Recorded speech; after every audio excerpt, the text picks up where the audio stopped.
Bonjour à tous, soyez les bienvenus à l'atelier médecine augmentée de l'exigence des usages réalisé lors des grandes tendances de l'e-santé 2026 pour les 10 ans de cet événement incontournable de l'e-santé.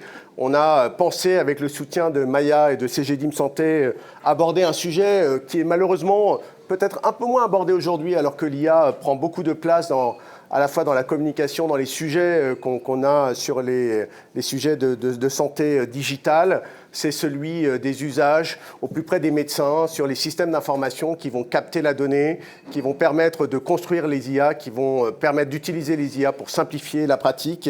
Et c'est vrai que cet atelier est naturellement venu pour pouvoir travailler sur ce qui peut être à la fois un vrai allié pour le praticien au quotidien ou parfois une contrainte insurmontable, une charge mentale supplémentaire, un nombre de clics qui est parfois compliqué. Donc on a réuni autour de ce thème quatre interlocuteurs, je dirais, représentant trois des acteurs principaux de cette chaîne de valeur de la donnée et de la captation des usages. Yann-Maël Ledouarin de la DGOS, qui nous parlera effectivement des usages que constate la DGOS et puis de la perspective des intelligences artificielles dans le cadre de la stratégie d'intelligence artificielle qui est mise en place.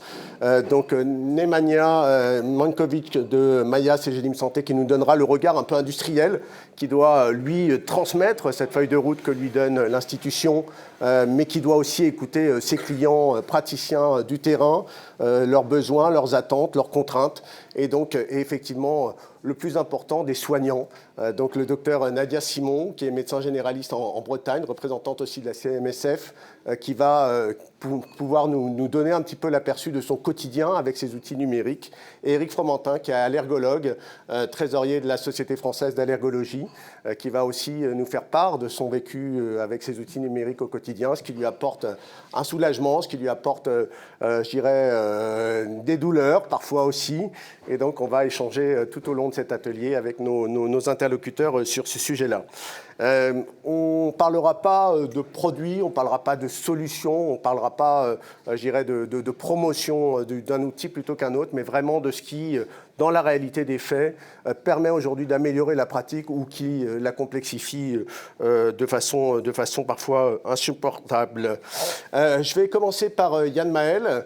Donc Yann-Maël, je t'ai demandé de nous donner un peu le cadre de cet atelier-là, parce que vous avez produit deux choses récemment au niveau de la DGOS et au niveau des institutions. D'abord ce panorama, cette cartographie des usages du numérique en santé à travers un certain nombre d'exemples concrets. Et puis aussi cette stratégie d'intelligence artificielle en santé à laquelle vous avez contribué et donc qui est extrêmement aussi prometteuse, je dirais, pour soulager, pour accompagner les praticiens dans leur pratique. Donc je vais aussi tout au long de cette session vous proposer des moments d'interactivité. Alors on ne va pas passer tout de suite à la première question, je le dis pour la régie, mais juste profitez au niveau de ceux qui sont derrière l'écran que je salue ou ceux qui sont là en présentiel. N'hésitez pas à soit scanner le QR code qui est là. Si vous n'arrivez pas à scanner le QR code, vous pouvez aller sur menti.com, menti.com, avec le code qui est affiché en dessous, c'est-à-dire 87 55 77 93. Donc soit vous scannez le QR code, soit vous allez sur menti.com avec le code 87 55 77 93. Et on regardera, après l'intervention d'Yann-Maël, les réponses à la première question que j'ai déjà commencé à diffuser sur mes réseaux sociaux depuis hier. Donc on a déjà plus de 120 personnes qui ont contribué à répondre à ces questions-là. Donc n'hésitez pas, vous pouvez répondre à toutes les questions, y compris mettre des commentaires sur chacune des questions lors de votre connexion à Mentimeter. Et on va pouvoir passer directement la parole à Yann-Maël pour pouvoir lui demander d'intervenir sur IA en santé des usages à la stratégie. Yann-Maël, je te passe. Voilà. Eh bien, merci beaucoup. Bonjour à tous. Alors, c'est moi qui ouvre. Pour autant, vous allez le voir après, théoriquement, sur la partie numérique et particulièrement sur l'IA, en fait, ce n'est pas à nous de dire et aux gens de décliner, comme on a pu le comprendre sur l'intro, c'est plus l'inverse. C'est-à-dire c'est en fonction des besoins des professionnels, en fonction de ce qui va être créé par les professionnels ou par les entreprises, que nous, on va s'adapter, voir le champ des possibles, prioriser, accompagner ou au contraire cadrer. Sur l'IA, on inverse un peu les choses. On part des besoins et de ce qui existe ou ce qui est découvert En tout cas, c'est comme ça que j'essaie de fonctionner. Et à partir de là, on aide, on priorise et on bouge. Et c'est un peu comme ça qu'on a réfléchi quand on a créé le département que je dirige au ministère et que je vais essayer de vous présenter. Donc, l'objectif, c'est de se dire déjà de quoi on parle. Je pense que vous les connaissez, et c'est l'intégralité du champ qu'on va regarder. En tout cas, côté département et côté DGOS, on va essayer de regarder. Donc, ça va aussi bien de tout ce qui est gestion de la donnée de santé. On n'est pas maître d'œuvre sur la donnée de santé, c'est la délégation du numérique en santé. Pour autant, on voit bien l'impact que ça peut avoir en optimisation de la recherche. On en parlera peut-être tout à l'heure pour le pilotage, pour les jumeaux numériques, etc. Tout ce qui est télémédecine, coordination, outils digitaux. En général, on a tendance à s'arrêter là.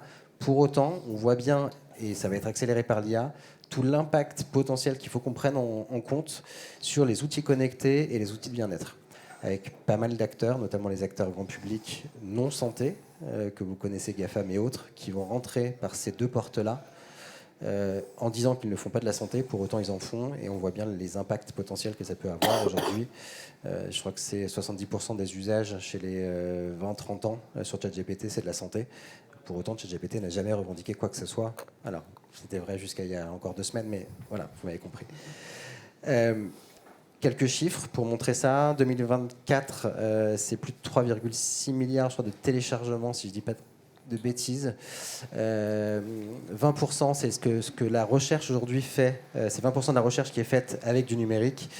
Et on a 6 Français sur 10 qui ont déjà cherché des conseils sur des outils d'IA.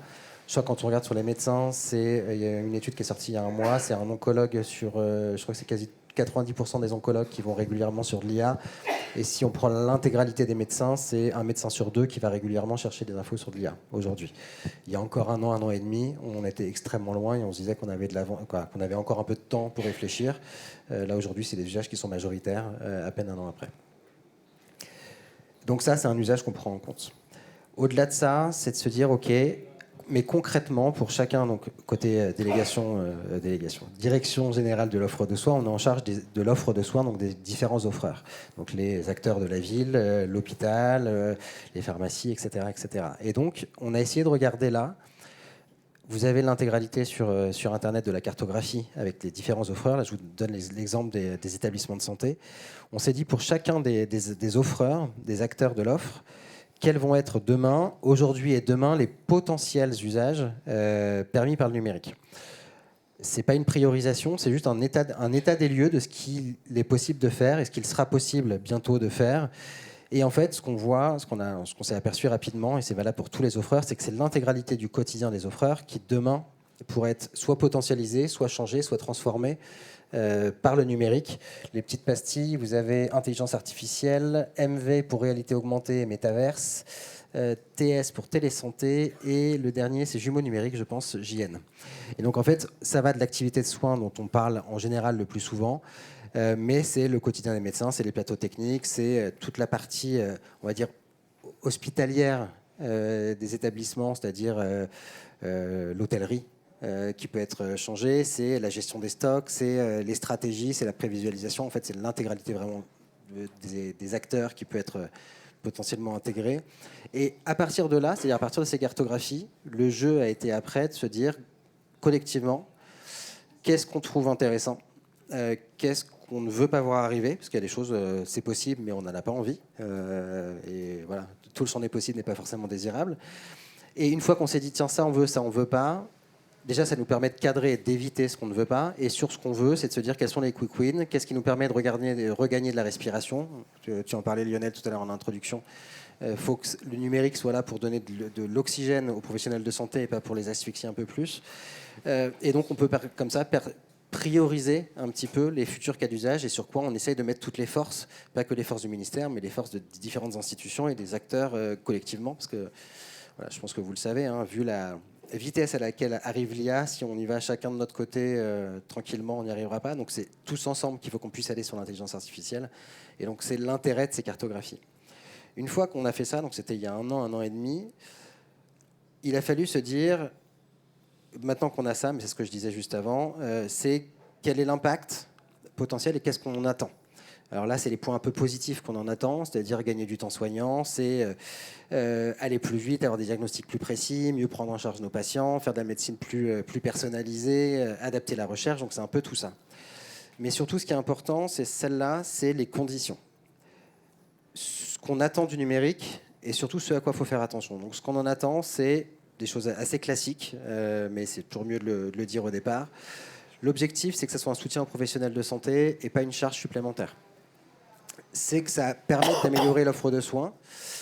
Forcément qu'il y a un retour sur investissement. On ne pourra pas se permettre, si on est tous conscients, d'avoir des dépenses, mais au zéro retour sur investissement de cette intelligence artificielle et de ce numérique au sens large.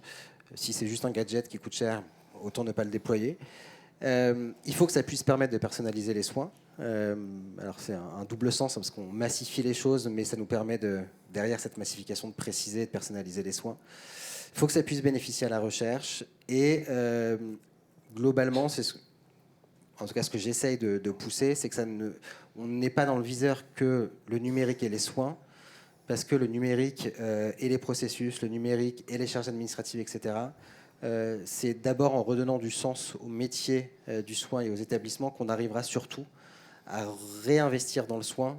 Et donc c'est une partie du numérique et de l'intelligence artificielle qu'il ne faut pas mettre de côté, parce que je pense qu'elle est clé. Et au-delà de ça, il y a des enjeux. Il y a la donnée. Alors forcément, sans carburant, on a beau avoir un super moteur, il n'avancera pas. C'est la même chose pour l'IA. Sans données standardisées, sans professionnels qui collectent ces données au quotidien, sans outils pour les standardiser et les mettre à disposition, on n'arrivera pas à adresser ces IA. Ou alors ce sera des IA éduquées par des données américaines ou autres qui ne correspondront pas à ce qu'on veut et qui seront... qui ne seront pas dédiés et personnalisés pour notre système et ce qu'on souhaite faire. Donc l'enjeu de la donnée et donc de l'interopérabilité des outils pour récupérer cette donnée est clé. Tout ce qui est l'impact demain de l'intelligence artificielle, à la fois sur l'évolution des métiers, mais aussi sur l'attractivité des établissements et des métiers. Il faut absolument aujourd'hui qu'on se dise qu'est-ce qu'on souhaite, comment demain on recrute une nouvelle génération IA native dans des établissements ou dans des centres qui aujourd'hui fonctionnent encore avec du papier, de l'Excel. Je ne vais pas dire le fax parce que ça fait quand même au moins 2-3 ans qu'on n'a plus le fax, mais c'est resté assez longtemps. J'ai 2-3 ans exprès, hein, c'était volontaire. Je vous rassure, ça fait longtemps qu'on n'a pas fait de fax. Mais voilà, en tout cas, il va falloir qu'on soit capable de recruter ces nouvelles générations et elles vont arriver dans pas si longtemps que ça. Et il faudra qu'on les garde et qu'on soit attractifs. Donc c'est toutes ces questions-là d'attractivité, avec déjà des problèmes aujourd'hui de recrutement potentiel. Donc il faut travailler et sur le sens et sur l'attractivité, donc ça va être un double challenge. Tout ce qui est évolution des pratiques professionnelles et des organisations, à la fois de si on fait rien, quel va être l'impact, et après si on s'est mis d'accord sur le futur désirable, et ben, comment on s'assure que ce futur désirable se réalise grâce à l'IA, donc qu'on soit un peu plus dans une perspective d'anticipation. Et tout ce qui est relation de soins. Si on veut garder notre modèle de soins, voilà, comment on s'assure que les choses se fassent bien. Je crois que c'est... Ah bah non, j'ai la suite, la stratégie. Mais je crois que j'ai déjà... Ça pourquoi ? J'ai déjà dépassé le temps. Non, mais vas-y, prends 2 secondes pour ça. En gros, je fais super vite parce que c'est à partir de tous ces usages et toutes ces discussions qu'on a pu avoir avec tout le monde, une fois qu'on est d'accord sur l'intérêt, les différents usages et la priorisation, on a pu réaliser la stratégie intelligence artificielle. Donc c'est une stratégie qui est en 2 volets. Une première partie sur l'utilisation secondaire des données de santé, le carburant, qui est sorti en début d'année 2025. Et la deuxième partie, le moteur, chapitre 2 sur l'intelligence artificielle, sorti le 12 novembre. Là, c'est maintenant qu'on a les données, qu'est-ce qu'on fait, comment on déploie l'intelligence artificielle. Je vais vous le dire très rapidement, il y a 5 axes. La partie gouvernance, forcément, pour développer rapidement tous ensemble et co-construire le futur de l'IA, faut qu'on bosse ensemble. Et donc, c'est comment on va gérer la gouvernance de cette stratégie. La partie 2 que je vous ai montrée, c'est la cartographie des usages et les systèmes socles. C'est à partir du moment où on souhaite faire une stratégie intelligente, ne sachant pas exactement à quelle vitesse l'IA va arriver, jusqu'où elle va arriver, il faut qu'on soit capable de faire des cartographies très agiles et évolutives dans le temps pour que cette cartographie puisse évoluer dans le temps. L'axe 3 sur l'évaluation des systèmes d'IA et des parcours. Forcément, il faut qu'on puisse faire évoluer très rapidement les... Je vais recommencer. Il faut s'assurer que les évaluations sont disponibles aujourd'hui pour s'assurer que ces IA sont pertinentes. Donc, est-ce qu'on a tous les systèmes d'évaluation nécessaires et aussi qu'on puisse être capable d'évoluer assez rapidement, parce que ça arrive vite, les nouveaux parcours d'OPLIA. une question. Il y a eu pas mal de choses l'été dernier sur est-ce qu'il faut mettre de l'IA pour faire du dépistage des mélanomes, par exemple, dans les pharmacies? Est-ce que ça impacte les parcours? Si oui, en bien, en mal, comment on le cadre, comment on évalue? Il faut qu'on le fasse rapidement, parce que si on ne le fait pas rapidement, les IA arrivent plus vite que nous, se sont déployés plus vite que nous. Et là, le temps de faire changer les patients et les habitudes, si ça a tiré trop rapidement, voilà. Donc il faut qu'on soit capable d'évaluer comme ça un petit peu rapidement et un peu de façon agile. Axe 4, qui est tout ce qui est réglementation, notamment la déclinaison du règlement européen, etc., et l'accès au marché des solutions. On voit plein de solutions arriver, des chercheurs, des établissements faire des super trucs, mais si on n'est pas capable de les aider à passer à l'échelle, voilà, et d'arriver concrètement sur un déploiement et d'être dans les mains des professionnels de santé, ben, ça ne sert pas à grand-chose, à part dire qu'on a des super chercheurs, mais le but, c'est quand même que la recherche arrive. Donc c'est l'axe accès au marché et réglementaire, et l'axe 5, c'est tout ce qui est formation et socle éthique et écologie, voilà, environnement. Et si vous cherchez des informations, vous avez l'intégralité sur Internet et l'intégralité de la cartographie que je vous invite à aller voir. Et vous avez des petits bonus, mais je vous laisserai les regarder. Je te prends ça. Super. Merci beaucoup Yann Maël. Effectivement, la partie sur l'IA était importante parce que toute la démonstration un petit peu de ce qu'on veut échanger aujourd'hui sur cette exigence des usages, c'est que la chaîne de valeur de l'IA en santé qu'on est en train de construire, elle commence à partir du moment, et c'est un peu enfoncer des portes ouvertes de dire ça, mais au moment où on capte la donnée, au moment où on récupère de la donnée, donc au moment où le médecin, dans le système de soins aussi, va saisir de la donnée, entrer de la donnée. Il y a toute la question effectivement des wearables, il y a toute la question de tous les endroits où de la donnée va rentrer, mais en tout cas, le médecin a quand même une grande partie de la donnée clinique aujourd'hui. Et si dans les établissements, si dans les cabinets médicaux, si dans les pharmacies, cette donnée n'est pas intégrée de façon qualitative, massive, interopérable, on perd une grande partie de la valeur de cette chaîne de valeur de l'IA demain. Donc c'était important d'avoir ce continuum-là. Et merci beaucoup Yann Maël de l'avoir décrit. Avant de passer la parole à nos soignants, et on fera une table ronde à la fin avec des questions-réponses. Donc gardez, notez vos questions, on les aura pour la fin. Je voulais juste rappeler que cette session est interactive, donc vous pouvez scanner le QR code, aller sur menti.com si vous avez 2 minutes pour répondre avec le code 87 55 77 93. Là, je vais faire appel à mes amis de la régie pour basculer sur la première question qui me servira d'introduction avec nos amis soignants. Voilà, donc la question première qui est numérique en santé aujourd'hui, allié, contrainte ou les deux. On voit que les avis sont relativement partagés mais clairs. La moitié, je crois qu'on a 152 répondants, 112 sur cette question. 112 répondants, vous voyez, il y en a 50 qui considèrent que c'est plutôt un allié, 47 les deux à la fois, contrainte pas uniquement. Et puis, ça dépend des situations pour quelques-uns. Donc, effectivement, merci beaucoup la régie. On peut passer à nouveau sur la suite.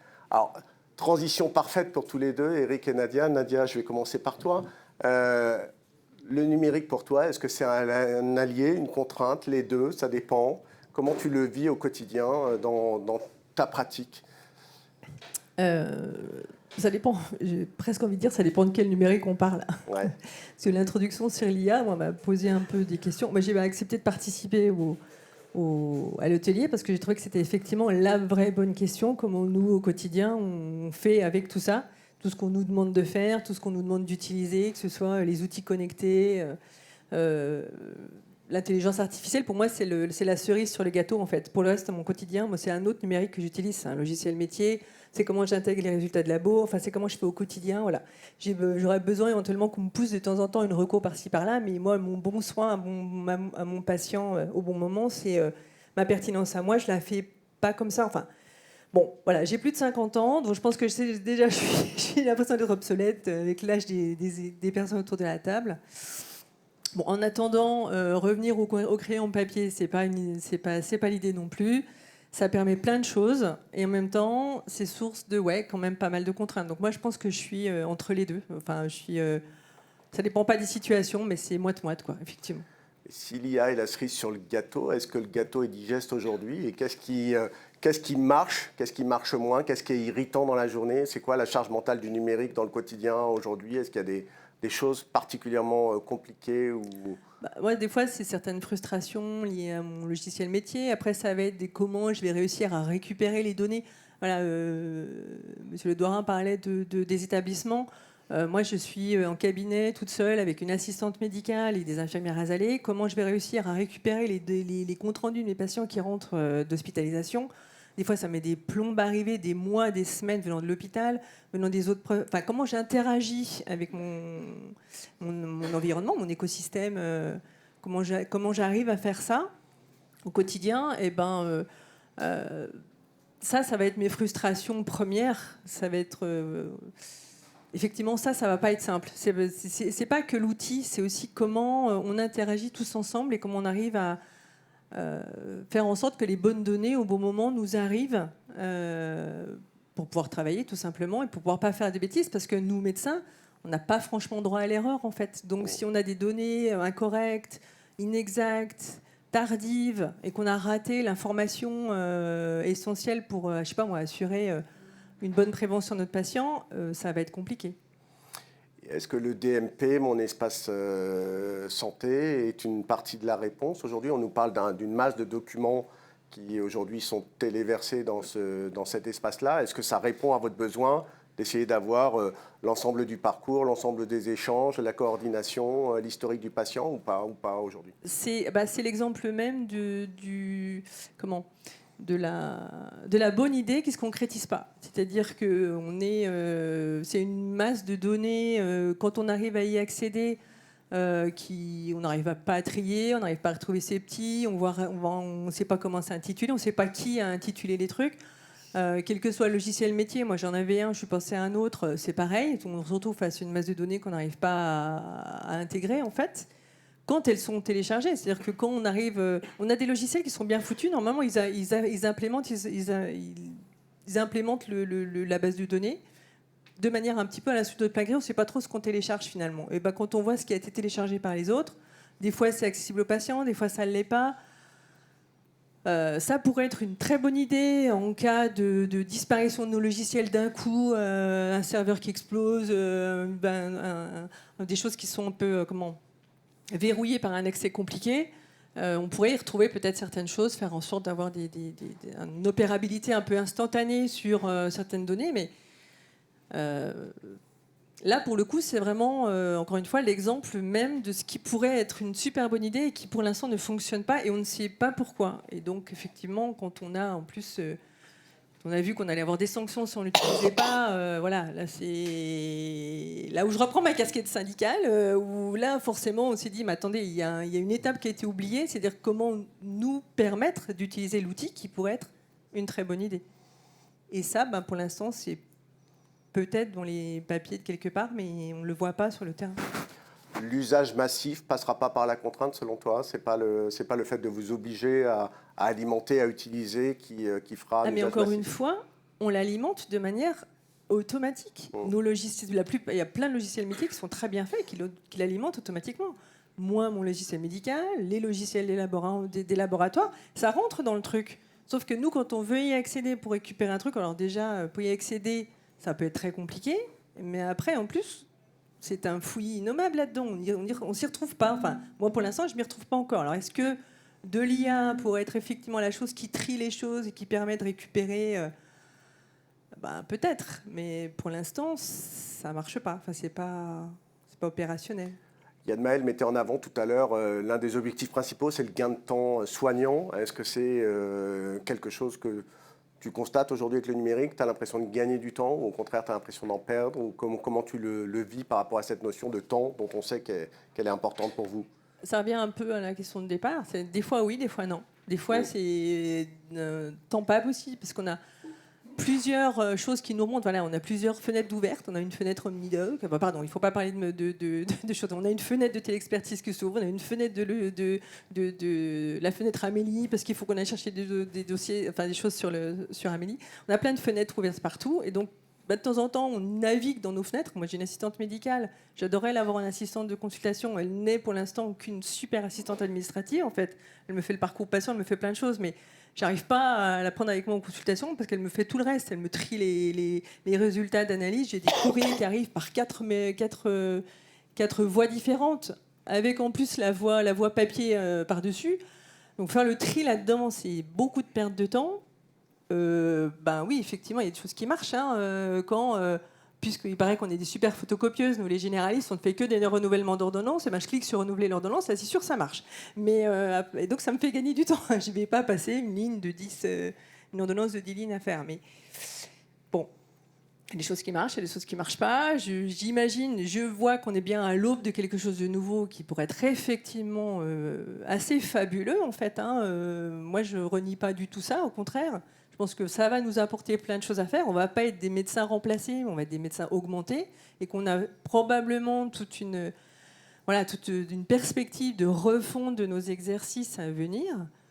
Mais encore une fois, déjà, il ne faut pas que ça se fasse sans nous. Et puis si de toute façon, c'est comme pour la prévention, si vous nous obligez sans prendre en compte nos besoins et nos nécessités, ça se fera sans nous. En fait, ça ne se fera pas. Enfin, on peut nous dire que c'est un super objet. Si on n'y voit pas l'intérêt, la pertinence et l'efficacité de nos exercices, on ne va pas le faire.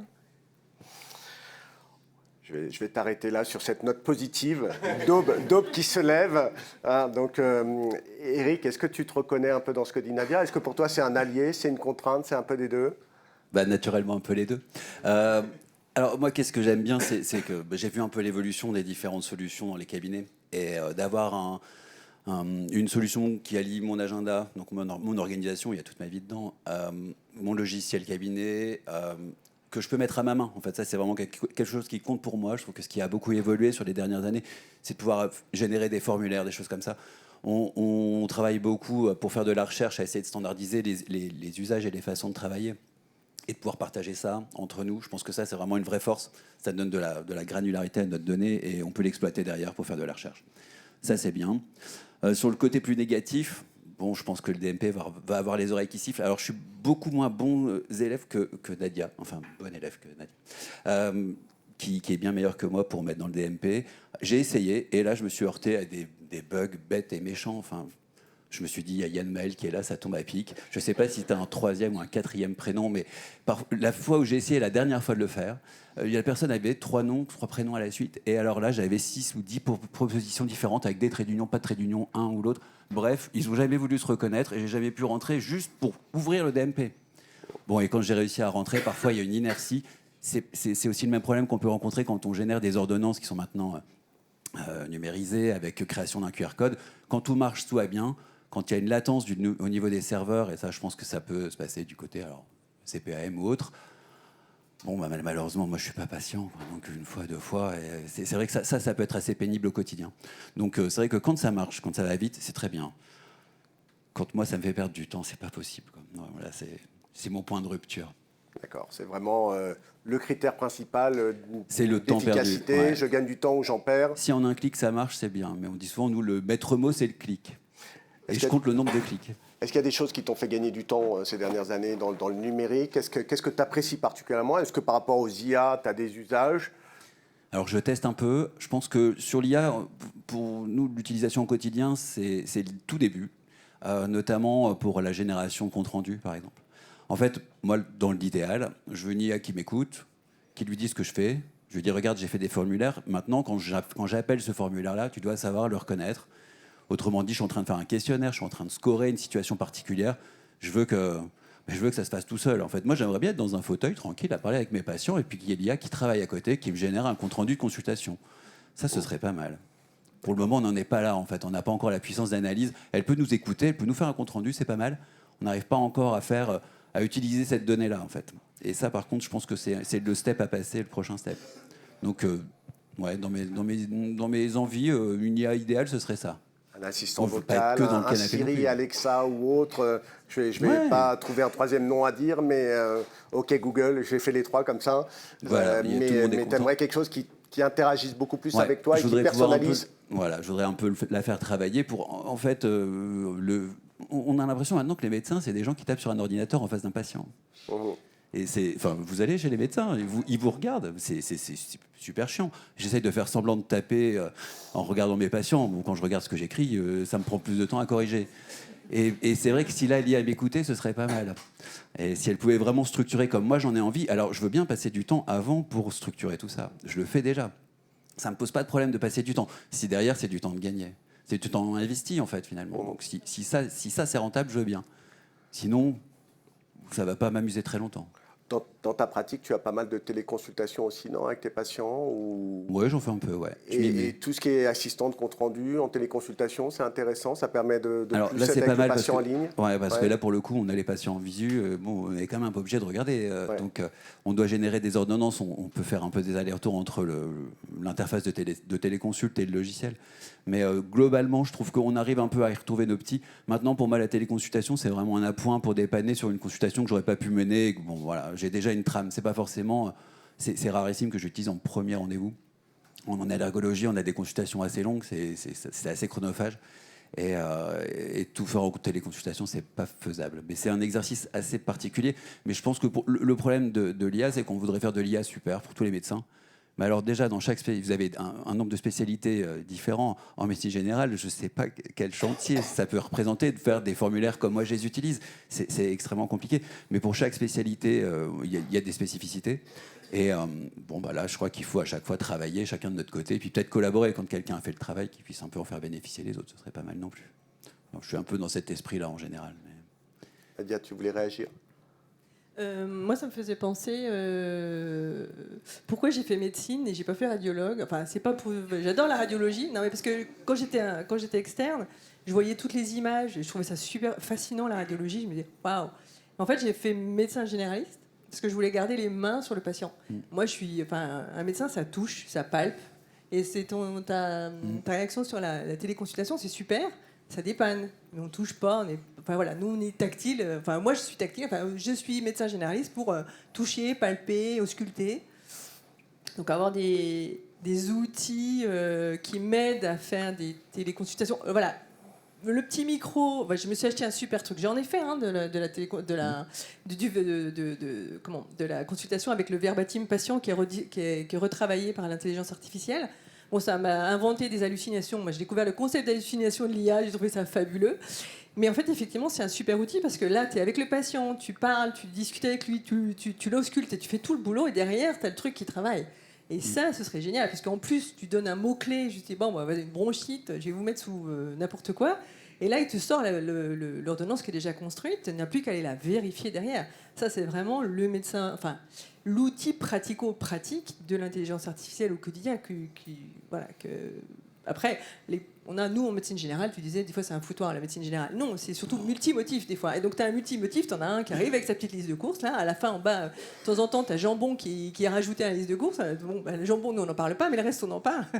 Et donc, effectivement, là, c'est là où on peut donc interagir avec le patient immédiatement. Et derrière, tu as toute l'intelligence artificielle qui fait le boulot de te structurer tout ça. Eh ben, quel que soit le logiciel, pour l'instant, ça marche pas bien, parce qu'il faut leur apprendre, effectivement, et on n'a pas encore cette interaction-là à apprendre. Mais du coup, tout logiciel métier, de toute façon, doit être appris à un moment donné, à maîtriser et à travailler. Donc, on attend que ça, nous, qu'on nous aide avec ce genre d'outils-là à travailler au quotidien. Ouais. Alors, tu me disais dans la préparation que ta relation avec tes patients, c'était un médecin de famille, semi-rural, je crois. Oui, à la forte patientèle gériatrique aussi. Donc, voilà.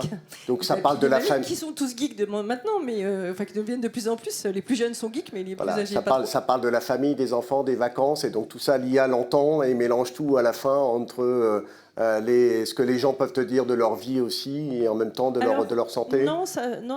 Ça fait le tri mal, quand même. Ouais. Ça fait pas mal le tri, mais. À la fin, quand il génère une ordonnance avec je ne sais pas où il a inventé le traitement bol, je ne sais pas si vous connaissiez, mais il existe un traitement qui s'appelle le bol. Donc j'avais sur l'ordonnance un bol, voilà. Donc je ne sais pas ce qu'il a entendu. Bon, des choses comme ça, mais qui sont amusantes, mais qu'on sait de toute façon, puis tous les fabricants de l'intelligence, enfin, bref, on le sait, mais il faut juste leur apprendre. Je ne sais pas comment on s'en sort de là, mais voilà, nous le numérique, l'intelligence artificielle, ça doit nous aider, ça ne doit pas nous mettre des bâtons dans les roues, et puis. Mais on ne demande qu'à ce que ça fonctionne, en fait, en vrai. Même s'il y a des vieux qui sont encore avec l'ordonnance papier-crayon. Mais même eux, des fois, si on leur donnait l'outil clé en main, tu vas pouvoir faire le truc, une demi-journée de formation, puis ils y vont, je pense. Une friction enlevée, Eric, un truc qui te irrite plus que le reste? C'est pas forcément dans mon usage personnel, en fait. On est de plus en plus confrontés, on parlait de ChatGPT et maintenant santé ou autre. le recours des patients pour un problème, un symptôme, mais qui n'est pas du tout intégré dans une approche complète, en fait, fait que ça nous fait beaucoup perdre de temps de détricoter des croyances qui sont erronées. Et ça, c'est vrai que c'est assez compliqué. Donc si j'avais une friction comme ça dont on pouvait s'occuper, ce serait bien, s'il te plaît, de t'occuper de tout ça. Plus que du temps de Google. Parce qu'avant, il demandait à Dr Google, maintenant, il demande à Dr GPT. Oui, alors le problème, c'est que Google nous renvoyait à des sources et puis on allait chercher l'info.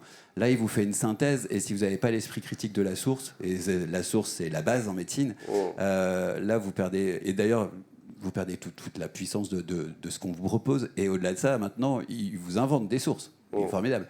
Alors en plus, il va chercher dans des IA qui ont déjà inventé des sources. Alors ils parlent beaucoup entre eux, mais à la fin. On en parlait, on a vu des gens qui se retrouvent à écrire des articles et puis ils se retrouvent avec des références, c'est eux, mais en fait ils ne l'ont pas écrit. Enfin, il y a des bibliographies qui sont fausses. C'est de plus en plus surréaliste. Bon, sachant que maintenant l'IA aussi s'occupe, quand on lui dit qu'on va la déconnecter, elle essaye de trouver des systèmes pour dans notre dos se reconnecter. Enfin, c'est un petit peu peur quand même. Non, moi tant qu'on garde la main, c'est le plus important. Je crois que c'est vraiment toujours la validation. Merci à tous les deux. On se reparlera au niveau de la table ronde et puis on laissera les questions-réponses à la salle. Je vous rappelle, on va repasser sur les autres questions interactives. Je vous propose à la régie de me passer la question 2 et la question 3, si vous voulez bien. Alors, question 2, justement, quelle friction supprimer en priorité pour vous faire gagner du temps dès demain? On est sur 154 participants. On voit que les questions de saisie, de double saisie, de ressaisie, on voit bien que quand il n'y a pas cette interopérabilité entre des systèmes qui captent de l'information, qu'il faut rentrer une information que le patient a ramenée pas sur papier ou d'un autre médecin, tout l'accès aux infos, retrouver le bon doc au bon moment, tu l'as dit Nadia, hein, c'est ça tout l'enjeu au moment de la consultation, de pouvoir avoir la bonne réponse. Et puis effectivement, tout ce qui est document entrant, surcharge d'informations, comment je synthétise l'ensemble des informations, oui ça évolue en temps réel en plus, comment je synthétise l'ensemble de l'information de mon patient quand je rentre dans le DMP, par exemple, où je vois 12 milliards de comptes rendus. Qu'est-ce que j'en fais? Est-ce que je prends par ordre chronologique? Qu'est-ce qui est important, qui ne l'est pas? Donc, c'est vraiment l'enjeu. Question 3, s'il vous plaît. Alors, vous passez 2 slides, juste, hop, voilà. L'IA utile en premier, vous choisissez quoi? Vous voyez, donc on voit bien qu'on est sur une IA aide administrative, hein, tout ce qui va simplifier les tâches répétitives. Eric en a bien parlé, dans son quotidien d'allergologue, il a des formulaires, il peut y avoir des formulaires de pré-consultation dans certaines pratiques aussi, des choses comme ça. Tout ce qui est synthèse de tri de documents entrants, ça on en a parlé tout à l'heure, effectivement, comment j'arrive. Le compte-rendu, bien sûr, de consultation, et encore faut-il qu'il soit bien personnalisé, qu'il comprenne bien la pratique du médecin et les sujets abordés. Et puis après, il y a toutes les alertes simples et contextuelles éventuellement. Donc voilà, merci beaucoup à la régie. On va continuer. J'ai passé la parole à Nemanja, qui a le dur rôle de l'industriel, celui qui est coincé un peu le cul entre deux chaises. Dans le sandwich. Voilà, qui est entre la demande de l'institutionnel qui veut aller vite, qui veut formater un écosystème, comme le disait Yann Maël, hein, de l'interopérabilité, quelque chose de fluide dans les parcours, des pratiques qui se communiquent et qui collaborent, et puis le terrain qui a lui aussi des attentes, une exigence du quotidien et de la pratique, pas l'envie du tout de cliquer sur 12 milliards de choses. Donc voilà. Comment tu réagis à ce que disent les uns et les autres, là déjà à chaud, par rapport à Yann Maël et par rapport à Nadia et Eric? Du point de vue industriel, effectivement, tu as raison de le souligner, on est entre, je dirais pas entre l'enclume et le marteau, mais on est là, on a un travail qui est de comprendre, de synthétiser et d'être potentiellement des ergonomes dans nos solutions. Donc, depuis des années, hein, on ne découvre pas le numérique aujourd'hui. Si je prends l'histoire des données de santé, les données, on les structure depuis les années 50. Hein. Il n'y a rien de nouveau là-dedans pour nous. Hein. Ce qui change, en fait, c'est la façon dont on va les faire circuler, les échanger, les partager, les mettre en lumière, les mettre en musique pour obtenir des informations. Et donc, au final, ce qui s'est passé avec le temps, c'est que, pourquoi je parlais d'ergonome, c'est que, technologie faisant, on a développé des services qui sont utilisés, qui ont été développés par différentes entités pour différents cas d'usage, que ce soit pour facturer, pour transmettre les ordonnances, pour stocker des informations, pour les partager, pour pour permettre aux patients de rentrer dans les parcours de soins. Et en fait, ça fait des briques à chaque fois, une brique, une brique, une brique, une brique, une brique, une brique, une brique, une brique. Et là, on est arrivé effectivement peut-être au pinacle. On a toutes les briques qui sont posées. Et donc aujourd'hui, notre travail à nous, c'est comment on centralise tout ça, parce qu'on peut comprendre aisément, et tout à chacun dans son quotidien professionnel, s'il a besoin d'utiliser 10 outils pour faire une même tâche, et à un moment donné, ça va devenir très fatigant. Donc l'objectif pour nous, c'est comment on arrive à centraliser tout ça, mais de façon cohérente. C'est-à-dire éviter effectivement les ressaisies, éviter les problèmes d'instabilité, éviter de devoir sortir de son logiciel pour aller chercher une information, etc. Donc effectivement, notre travail depuis plusieurs années vise à essayer de viser vers quelque chose de centralisé, c'est-à-dire comment on met à disposition une plateforme, quelque chose d'unique, qui centralise la majorité des services et des fonctionnalités qui sont nécessaires à la gestion d'un cabinet, à la gestion d'un établissement, à la gestion d'une structure, un centre de santé, une MSP. Donc ce que j'entends, oui, c'est le constat effectivement quotidien. Après, est-ce que l'IA aujourd'hui, c'est l'alpha et l'oméga? Non, c'est un palier technologique. Alors, pour reprendre effectivement les radiologues, Nadia, et tu as raison, c'est une profession qui est assez intéressante, parce qu'elle a su faire le lien entre la technologie et le besoin métier. C'est en permanence avoir utilisé, par exemple, quelque chose qui est découvert par des physiciens et l'appliquer spécifiquement à un cas d'usage qui est utile pour la médecine. Donc il fait avancer d'un pas, un pas, un pas, un pas. Si je transpose ça à notre monde logiciel, aujourd'hui on a passé le rayon X, on sait faire une échographie, on sait faire un IRM, on arrive à peu près au niveau du PET scan, et là aujourd'hui effectivement il y a l'IA qui arrive. Alors, l'IA en radiologie, ça avance très bien. Aujourd'hui, je pense que nos copains radiologues peuvent prendre le temps de boire un petit thé tranquille, le temps de laisser faire tout ça, et ça s'améliore de mieux en mieux. Et nous, dans notre cas d'usage à nous, on essaie de comprendre comment on intègre ça. Typiquement, aujourd'hui, vous ne demandez pas à un RIS, donc un logiciel de gestion d'imagerie, de faire du soin long cours comme un logiciel de gestion de cabinet. Et pareil, nous, vous ne nous demanderez pas de faire de l'imagerie. Mais effectivement, nous, ce qu'on essaie de voir, c'est comment les professionnels de santé et les technologues, je dis bien technologues, pas ingénieurs, etc., mais comment les deux parties ont réussi à se mettre d'accord pour intégrer cette IA, par exemple, comme elle a été fait en radiologie, avec un cas concret, qu'est-ce qu'on attend de ça, et quel est l'objectif de l'IA, qu'est-ce qu'elle doit explicitement faire dans le logiciel, et nous, on est sur cette partie-là. Donc aujourd'hui, on réfléchit, et on réfléchit en commun, on voit effectivement des ambitions d'utilisation de la donnée, et on le comprend, donc on a déjà posé quelques bases, on a un premier palier réglementaire qui nous a permis d'essayer de tous nous aligner sur les mêmes choses. Donc on a eu le Ségur qui est passé par là, qui continue. On voit bien qu'au niveau européen, il y a une stratégie aussi au niveau de la donnée. Et ça aussi, ça nous pose des questions parce qu'on va devoir changer aussi notre façon de communiquer, pas uniquement au niveau national, mais au niveau européen. Et tout ça, c'est des étapes technologiques pour nous, éditeurs, et qui doivent s'inscrire en fait dans les applicatifs des utilisateurs, donc en l'occurrence les médecins, sans qu'ils le sentent passer. Le côté je dois faire un truc, ça doit faire ceci, ça doit faire cela. Donc on est en permanence en train de regarder, on essaie de stabiliser ce qu'on a aujourd'hui, on s'acculture aussi avec le Ségur à commencer à mieux partager, mieux échanger les données entre nous dans l'écosystème. Donc pour l'instant, on est dans une phase d'observation et d'attente en fait d'une maturité technologique suffisante pour pouvoir commencer à imaginer les vrais cas d'usage, comme je parlais tout à l'heure, effectivement le PET scan, l'IRM, etc. Donc la maturité technologique, on l'a tous aujourd'hui. Je pense qu'on n'est pas les moins bien lotis en France, loin de là. Le seul problème, c'est de comprendre quels sont les vrais cas d'usage. Est-ce que le cas d'usage, c'est d'écouter la discussion entre le patient et le PS et de se poser la question est-ce que le retranscrit correspond bien à ce qui a été attendu? Peut-être.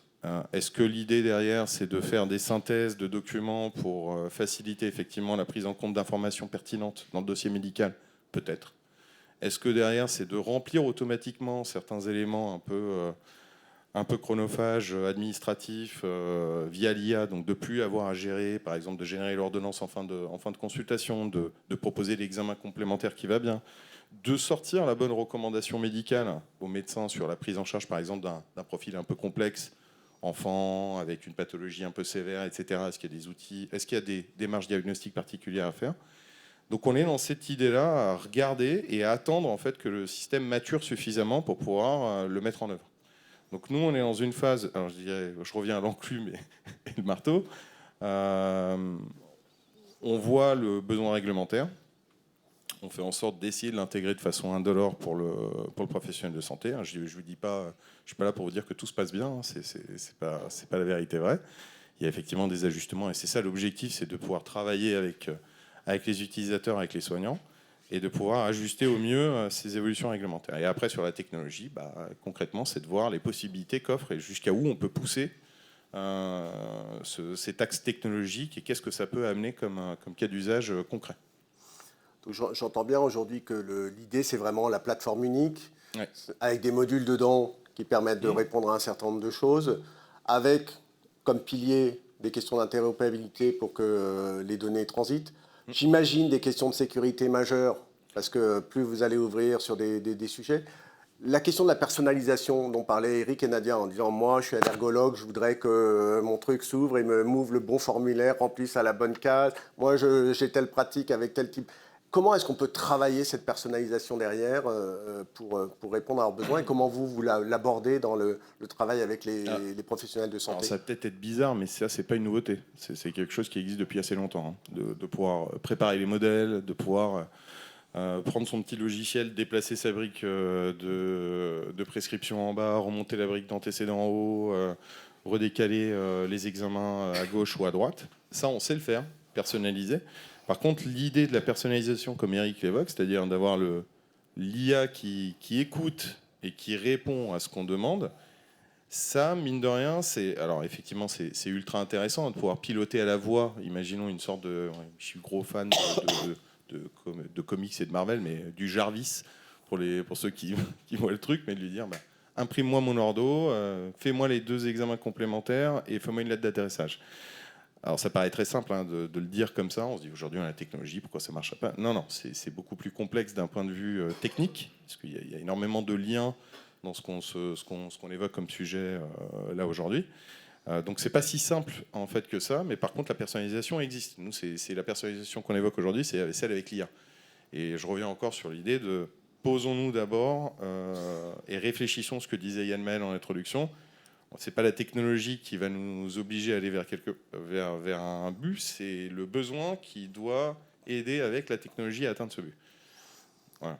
Donc on est bien d'accord qu'a priori ça part du terrain pour Toujours. décider les priorités et savoir un petit peu vers quoi on va en premier, qu'est-ce qu'on va décider pour avancer. Voilà, donc je fais un appel aux radiologues, hein, si vous savez comment contraindre les technologues à bosser comme il faut, on est preneurs.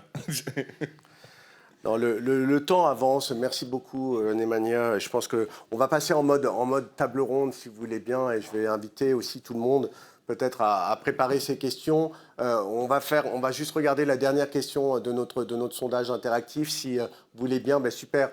Pour adopter durablement un outil numérique, qu'est-ce qui compte le plus? On voit bien que... Alors je regarde les résultats. On est entre fiabilité, stabilité, sécurité et conformité qui est devant. Mais bon, on voit bien que tout est important apparemment. L'accompagnement support peut-être moins, mais c'est vrai que ça veut peut-être dire qu'on a des outils qui sont de plus en plus simples à prendre en main tout seul. Mais en tout cas, c'est aussi nécessaire. On voit bien que tout est important finalement. Mais voilà, l'idée c'était de voir un petit peu quels étaient les sujets. Alors l'interopérabilité, elle n'est pas souvent visible des utilisateurs. Elle doit être le plus transparente et indolore possible. Mais en tout cas, c'était intéressant de voir un petit peu. Merci alors attends, 154 personnes qui ont répondu au questionnaire. Voilà, donc super. Ok, merci beaucoup la régie. Bon, juste avant de laisser peut-être les questions-réponses aux uns aux autres, qu'est-ce qu'on enlève en premier? Alors, s'il y a une friction du numérique les uns les autres, déjà Yann Maël, peut-être tu n'as pas parlé depuis un bout de temps, comment tu réagis à ce que tu as entendu à la fois de la part des soignants et à la fois de l'industriel sur comment ils s'appréhendaient ces outils numériques? Plusieurs choses. On voit bien la problématique, en tout cas pour nous, entre on attend le produit parfait pour déployer quelque chose, mais on fait ce qu'on a pu faire dans le passé, c'est-à-dire on attend 30 ans ou 40 ans avant de lancer quelque chose parce que le temps que ça soit parfait, en fait on sort jamais le truc. Et on accepte de sortir quelque chose pas parfait en sachant que du coup, on va avoir des insatisfactions sur le terrain parce qu'on va construire quelque chose qui sera progressif, notamment mon espace santé et le DMP, où on met une première brique en disant que ces briques, elles vont s'uploader au fur et à mesure et que le produit sera de plus en plus complet, mais qu'on a besoin d'y aller pour pouvoir, progressivement. Donc, on est dans cette espèce de double truc. Et après, non, je rigolais tout seul à un moment parce qu'en fait, on est 4 médecins sur la table. Les 4, on parle d'interopérabilité en disant que c'est hyper essentiel que tous les SI soient interopérables. Je me rappelais juste, de moi quand j'étais étudiant en médecine, et même après, on est quand même la dernière profession. On est quand même la dernière profession à être capable de se mettre d'accord sur des dénominations. On veut tous garder la même, et moi je me souviens quand j'étais étudiant en médecine, l'anatomie, on avait gardé la double dénomination française et internationale, même si on était passé à l'international, vu qu'on était français, on gardait quand même la double, au cas où, et pour se faire plaisir. Donc on impose, nous, on passe notre temps à râler sur l'interopérabilité, mais par contre, il ne faut pas nous imposer grammes par litre ou millilitres ou je sais pas quoi, ou millimol, il ne faut pas nous imposer la dénomination SIM quelque chose, parce que voilà, donc en fait on demande aux industriels de faire ce qu'on ne veut pas faire. C'est-à-dire, on leur disait, je parle pour moi en partie, hein, mais donc je rigolais tout seul. Voilà, bon, bref, je suis désolé. Si je suis taquin, est-ce que ça justifie la nécessité de la contrainte du coup est-ce que le médecin ne peut pas changer si on le contraint pas Non, je pense si que je prends ton exemple là, je te mets en difficulté parce que forcément tu vas pas dire oui. Non, parce que je continuerai à dire qu'il faut absolument que les industriels le fassent pour plein de raisons. Et notamment que l'utilisateur final, c'est le médecin, et que celui qu'aujourd'hui qui a besoin de retrouver du sens et qui voilà, c'est le médecin, donc il faut qu'on se démerde. Voilà. Et beaucoup remonté dans les frictions quand on discute avec les différents professionnels de santé, tout ce qui s'est passé autour de l'identification de l'INS, de voir le contrôle. Est-ce qu'à chaque fois, est-ce que sur cette façon de déployer parfois des choses, il y a des choses qui peuvent s'améliorer, et est-ce qu'il y a d'autres exemples de déploiement qui sont compliqués, côté industriel ou côté soignant? Comment vous le gérez aujourd'hui, cette question de l'INS, par exemple, de votre côté? Eh ben, en 2 clics, c'est fait. D'accord. Là, pour le coup, s'il y a un truc qui fonctionne, c'est ça. Que je vois très bien fonctionner. Mais en fait, il y a aussi ça me fait penser à la pertinence, toujours au sens qu'on trouve à ce qu'on fait. C'est-à-dire que s'il y a une friction que je devrais enlever, moi, c'est la contrainte, c'est-à-dire l'obligation d'utiliser tel ou tel ou tel ou tel objet, alors qu'en fait, finalement, si j'ai le choix... Alors, le coût des unités internationales, de la dénomination internationale, je pense qu'il y a quand même quelque chose sur lequel il faut qu'on travaille. Les jeunes générations on est tous un peu biberonnés à l'evidence-based medicine. Enfin, on a quand même une nécessité de faire les choses de manière un petit peu internationale, la DCI, tout ça. Mais non, mais vous avez raison. Enfin, je veux dire, ça peut être très compliqué, on peut être très très pénible sur ce plan-là. Je pense qu'on a quand même cet effort-là à faire. Bon, on essaie de le faire, on apprend à le faire. Non, on a besoin de trouver du sens à ce qu'on fait. Donc, moi, qualifier un INS, ça m'a jamais posé problème, parce que je trouve que ça a du sens de savoir avec qui je travaille, pour quel patient je travaille, et qu'il y ait un besoin de savoir que tel patient, c'est l'ordonnance numérique, c'est pas un problème non plus, dans un sens où, quand ça marche, on se retrouve peut-être avec quelque chose qui va réussir à faire fonctionner une sorte de rationalité du système. Mais si c'est après, pour se retrouver face à des contraintes, voire à des contrôles, finalement derrière l'ordonnance numérique, il y a pas une question de contrôle quand même, là ça va nous faire peut-être un peu plus crisper sur, les ordonnances, elles vont être contrôlées, et puis finalement ma liberté de prescription, elle va peut-être un jour disparaître, parce que j'aurais pas, et puis on va venir me taper sur les doigts parce que j'aurais pas fait la bonne...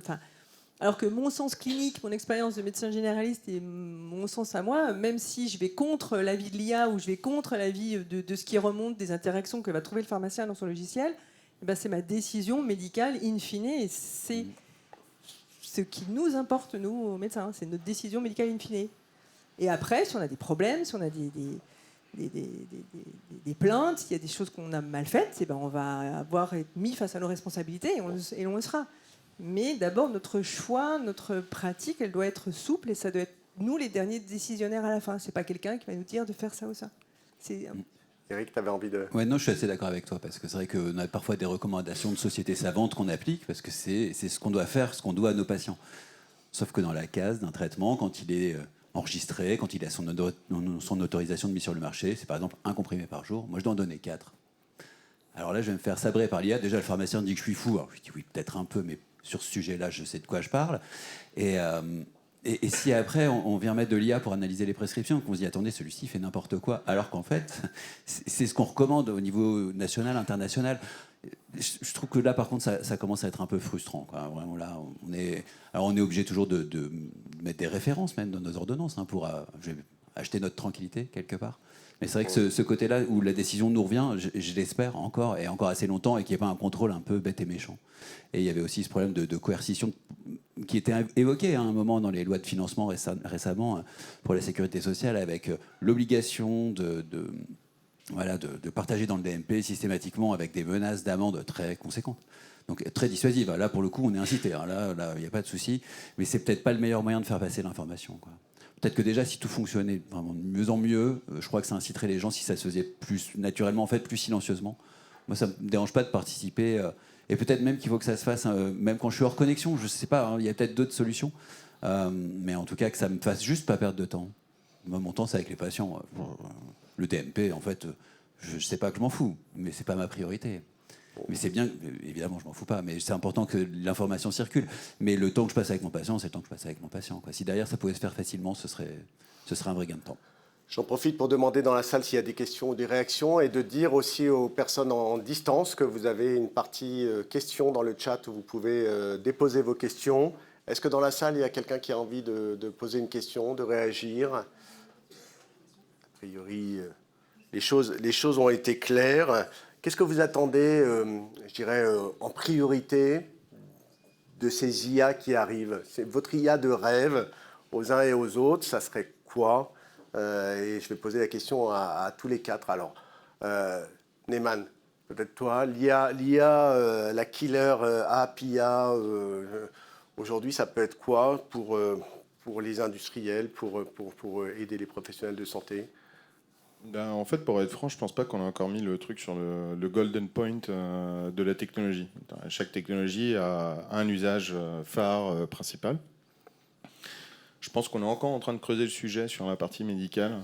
Alors effectivement, on évoquait tout à l'heure les radiologues, donc il y a un applicatif réel sur la détection d'artefacts, de problématiques qui passeraient probablement inaperçues à l'œil nu, effectivement des fractures silencieuses, etc. Mais pour notre cas d'usage à nous, en fait, c'est essayer de comprendre quel est le golden use case. Je pense qu'on n'y est pas encore. Mais moi, effectivement, il y a des choses qui m'intéresseraient, où je pense que ça aura une réelle valeur ajoutée. Là, c'est vraiment un titre personnel, sans casquette, sans rien, en tant que soignant. C'est de me dire, j'aimerais bien, par exemple, quand je vois ce qu'on est capable de faire aujourd'hui avec des IA sur des cas d'usage ultra simples, mais qui sont générateurs de gains de temps. Je prends l'exemple, par exemple, de scanner une ordonnance. Éviter de se mettre à côté de son PC, prendre le truc papier, puis bon, ok, alors qu'est-ce qu'il y avait dedans, combien de fois par jour, à quelle durée, etc. Ça, c'est bien, ça fait gagner 5 minutes. Donc ça, c'est un bon cas d'usage. Il faut dire que, voilà, comme on note les cas d'usage, c'est quand ça marche, effectivement, et qu'on arrive à identifier un gain de temps réel. Là, tout à l'heure, on évoquait le sujet de mon espace santé du DMP. Alors, effectivement, il y a beaucoup de choses là-dedans. Je te rejoins, il y a plein de choses à l'intérieur. Ce que j'aimerais bien, c'est demain avoir une petite IA qui serait en capacité de pouvoir me faire un pré-tri de tout ça, pour me mettre en évidence, par exemple, des informations inloupables, un examen qui est parti hors norme, une lettre d'adressage que j'aurais pas croisée, ou par exemple des résultats d'examens complémentaires, et que je puisse avoir une synthèse de tout ça. Et je ne pense pas que ça soit la mer à boire, mais effectivement, là, on applique, c'est qu'est-ce qui, moi, une friction, si je reviens à ta question précédente, c'est en fait d'étendre un peu la partie réglementaire, en fait, et essayer de nous aider à créer des choses utiles, mais en nous mettant moins de bâtons dans les roues. Je prends ça, je vais vous prendre un exemple concret qui va peut-être pas parler à toute la mais ça va vous donner à peu près la dualité du truc. Le DMP a un cadre juridique qui lui est propre. Les téléservices de l'assurance maladie ont aussi des cadres juridiques qui sont propres. Je vous en prends un seul, et qui peut être probablement le pinacle, en fait, du cas d'usage du parcours de soins du patient.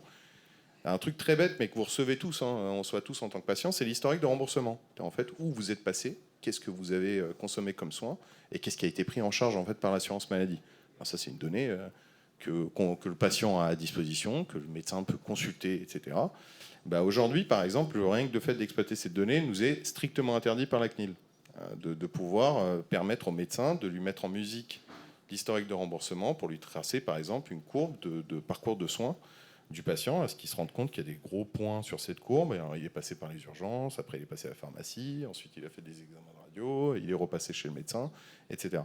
Rien que ce truc très basique, aujourd'hui, est impossible. Alors pas impossible parce que technologiquement, pas possible à couvrir, mais impossible d'un point de vue réglementaire. Pourquoi ? Parce qu'on a deux cadres juridiques qui s'opposent sur un même cas d'usage. Alors ça, c'est effectivement la complexité du millefeuille qui s'additionne d'année en année, mais qu'on pourrait très simplement résoudre en se disant on va se poser, on va regarder et on va peut-être tenter d'unifier certains aspects de ce cadre pour vous permettre de mettre en évidence le cas d'usage qu'on évoque depuis tout à l'heure, qui est le parcours de soins. Voilà. Donc moi, c'est ce type de truc-là que j'aimerais bien pouvoir faire pour les consoeurs, les confrères, et leur permettre de faire gagner du temps. Et après, on revient sur l'histoire de l'IA, mais l'IA avec la data, etc., ça vient surcompléter tout ça, etc. Donc, il y a plein de choses à faire, mais on est un peu là, avec les notes en permanence, à essayer de construire un Jenga avec les deux mains attachées. Donc, voilà ce qu'on fait. Yann Maël, si tu pouvais faire une IA, c'est quoi l'IA que tu aimerais voir arriver aujourd'hui ou voir impacter le plus ? J'ai un truc juste de nuances, forcément je vais apporter des nuances. Sur le cadre réglementaire, je sais qu'on a tendance à, pour autant, je pense que sur l'IA, il y a quand même pas mal de choses à faire, à ISO, cadre réglementaire, et même des choses qui peuvent nous aider. Donc avant d'avoir le mur réglementaire, je pense qu'on a déjà une marge de manœuvre qui est pas mal, et sur la donnée de santé, et sur ces choses-là, il y a probablement des textes et des choses, notamment avec la déclinaison du règlement européen, donc il y a des fenêtres de tir, et je pense que notamment la DNS qui gère est complètement ouverte à la discussion pour modifier des choses. Je pense qu'ils sont plutôt assez... en tout cas sur ce domaine-là, dans l'ouverture. Peut-être juste sur mon espace santé et le DMP, il y a probablement des choses, et je sais que les équipes qui bossent font évoluer encore pas mal les choses. Il y a des choses probablement à revoir, à améliorer et à accélérer, mais il y a quand même un avant et un après. C'est-à-dire qu'on a quand même passé 30 ans sur le DMP à jamais réussir à le faire. Là, il y a eu une impulsion, il y a eu des choses qui ont bougé, il y a des usages, même s'ils sont parfois compliqués au quotidien, qui sont quand même assez massifs, avec un nombre de patients, je crois que c'est plus de 4 millions de patients tous les mois qui utilisent... Donc il se passe quand même quelque chose, donc il y a encore beaucoup de travail à faire, mais il y a quand même une dynamique qui permet de faire des choses et qui n'est pas non plus à renier. Si je suis, moi, sur les usages, c'est compliqué, parce qu'en fait, quand tu regardes la cartographie, les usages, en fait, en fonction du point de vue, chacun va avoir son usage emblématique et son truc en me disant ça. Moi, ça a révolutionné ma pratique. Les chercheurs vont avoir leur truc, les médecins vont avoir leur truc, les infirmières vont avoir leur truc. Là, il y a des trucs maintenant, des IA qui permettent d'aider les infirmières à la dispensation pour éviter les erreurs de posologie, etc., avec des impacts assez intéressants. Moi, d'un point de vue santé publique des GOS, un point de vue personnel, ce qui m'intéresse, ou je pense qu'il va être le plus transformant, je ne sais pas dans quel sens, mais le plus transformant, c'est les IA grand public. C'est là où on a du mal. Aujourd'hui, on a un système de soins qui est très soin-centré. C'est-à-dire que pour être soigné, il faut déjà être rentré dans le système, mais tout ce qui se passe avant, c'est-à-dire du citoyen au malade, on n'est pas, voilà, on n'a pas une culture très basée sur cette phase-là. Pour moi, c'est là où l'IA va être très, très transformante. C'est parce qu'elle va nous permettre d'aller chercher le citoyen, d'aller chercher le patient avant l'accès. Et ça va être assez intéressant de voir ce qui se passe et surtout d'y travailler avant que ça arrive pour qu'on puisse s'orienter dans le bon sens. Le mot de la fin pour vous, Eric, Nadia, la médecine augmentée, le numérique, c'est quoi ? Comment on va y arriver ? J'ai un peu de temps. Non, rapidement. On a déjà passé le temps, de toute façon. Donc, Non, alors, très vite, je pense qu'une des choses que l'IA peut nous apporter, c'est que souvent, en consultation, on est un peu dans l'immédiat. On est sur un cas du moment. Et la force de l'IA, c'est qu'elle peut quand même analyser de la donnée avec beaucoup plus de recul et de voir une répétition d'événements, chose qu'on ne peut pas toujours avoir à l'esprit quand on consulte. Ça permet peut-être aussi de se rendre compte de dater les choses et d'avoir des petits items qui peut-être même font référence à des recommandations. Si avec le temps on arrive à faire progresser ça, je pense que ça ne devient pas invasif, c'est juste une suggestion, parce qu'on a le droit de penser à autre chose, et puis on a marqué un symptôme, et puis on passe à autre chose. Mais en fait, l'IA vous dit, attendez, il y a déjà eu le même problème il y a 3 ans, puis il y a 5 ans. Et finalement, ça me paraissait constructif, et ça apporte quelque chose sans être parasitant. Et sinon, je pense que j'avais passé mon message sur ce qui m'intéressait, et vraiment l'IA idéale pour moi, c'est celle qui est à ma main, et pour avoir les patients les yeux dans les yeux, quoi. Nadia, pas mieux? Pas mieux. Ok. Effectivement. Bon, Faut ben, avoir super. une Ben, passion. merci en tout cas à tous. Juste en conclusion, mais effectivement, on l'aura bien compris, un numérique réussi, c'est un numérique qui s'efface. C'est celui qui ne vous rajoute pas de la charge mentale, de la contrainte, des clics. Donc ça, c'est important. Que finalement, l'IA, c'est un dividende de tout ça. C'est vraiment le bout de la chaîne de valeur qu'on a créé avec toute cette donnée, cette interopérabilité, cet usage massif de technologies à différents points de la chaîne de santé. Et donc, si on ne fait pas ça bien, ben, on n'aura pas une IA pertinente au bout. Hein, et à terme, ça doit être un assistant discret qui vous augmente, qui personnalisé par rapport à vos besoins, à votre pratique. Et ça, c'est vraiment avec de l'aide contextuelle, tu l'as bien dit tout à l'heure, quoi. C'est au bon moment, la bonne info pour le bon patient. Et c'est vraiment ça qui devra nous permettre demain de réussir. En tout cas, merci à tous d'avoir joué le jeu, participé à cet atelier. Merci à vous tous à distance et en présentiel d'avoir participé. Merci aux équipes des grandes tendances de la e-santé, à Jérôme Leleu et toutes ses équipes et à la régie, bien entendu, bravo pour les passages de slides, et puis à Maya CGDIM Santé pour pouvoir soutenir cet atelier et permis qu'il se réalise. Merci à tous et bonne fin d'après-midi.